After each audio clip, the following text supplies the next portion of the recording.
So I went into fight flight mode. I didn't realize it at the time, but I went into, because I was severely abused as a child, my first response was, we're going to run. We're going to go hide. We're going to go find safety. So I went the opposite direction and I went as fast as I could. And there was this feeling of uneasiness of like, what is really happening? And am I going to be okay? So fast forward the next week after 9/11, New York City is quiet. It's still. You can't even hear a pin drop when you walk into work. And everybody's wondering who was in the buildings at the time, because a lot of companies would do, industrial jobs down there. I've been called down there for a week or two, so you don't know who was walking into that building that morning. Many people around me were in a deep depression. How could you not be? So I remember asking myself questions of, why did this happen? This horrible, dark thing. And who am I? And what am I doing with my life? These are important questions. And sometimes it takes a really dark situation to wake you up. So I remember I was studying Kundalini meditation at the time. And I was trying to meditate more to relax my nervous system and my thought process. And every morning I started to wake up and this little voice would say, "You're going to work in India." And I would just laugh it off like, okay. And then the next morning, "You're going to work in India." Happened for about 2 weeks. And then there was silence for a while. And then out of the blue, I get this phone call.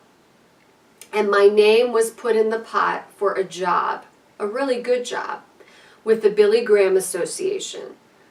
They needed a choreographer to choreograph their show, The Greatest Gift of All, in India. And would I be interested in the job and setting up an interview? Well, immediately I knew something was up, right? Because I was being prepared. But then there was the ego and the negativity and the human being in me that was like, well, I'm not a Christian. And so they're not going to convert me and they're not going to hire me. I was already resisting. The walls were already, because that's what I was trained to do from my family lineage. I go to the interview. I remember they had such intricate thoughtful questions that were intriguing. And I left the interview feeling good about it, but I still didn't think they were going to hire me because I did say I was of no religion.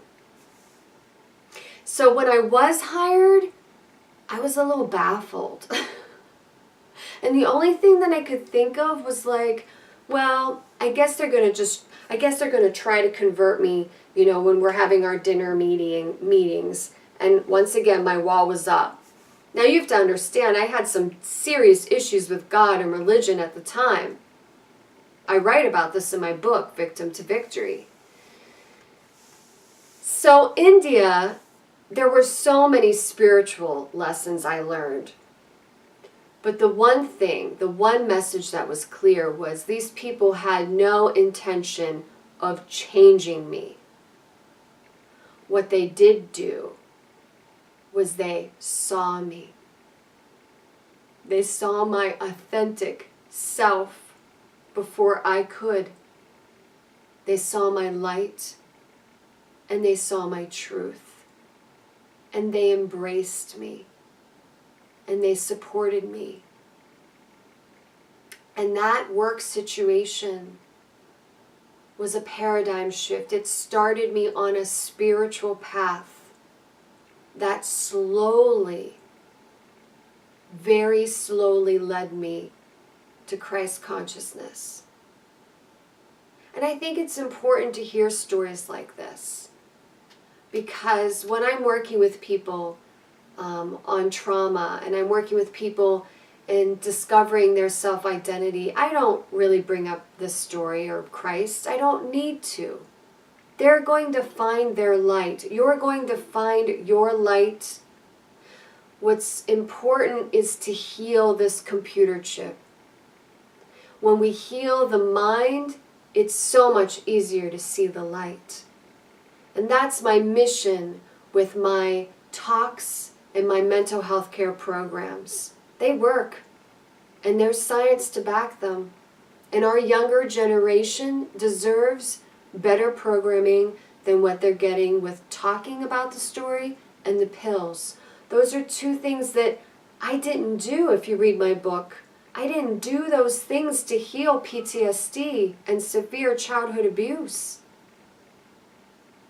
And after all these years of pain and suffering, I know at this moment God had a purpose for me to share my stories, to inspire and give people hope again, and to know there's a natural way to heal our minds.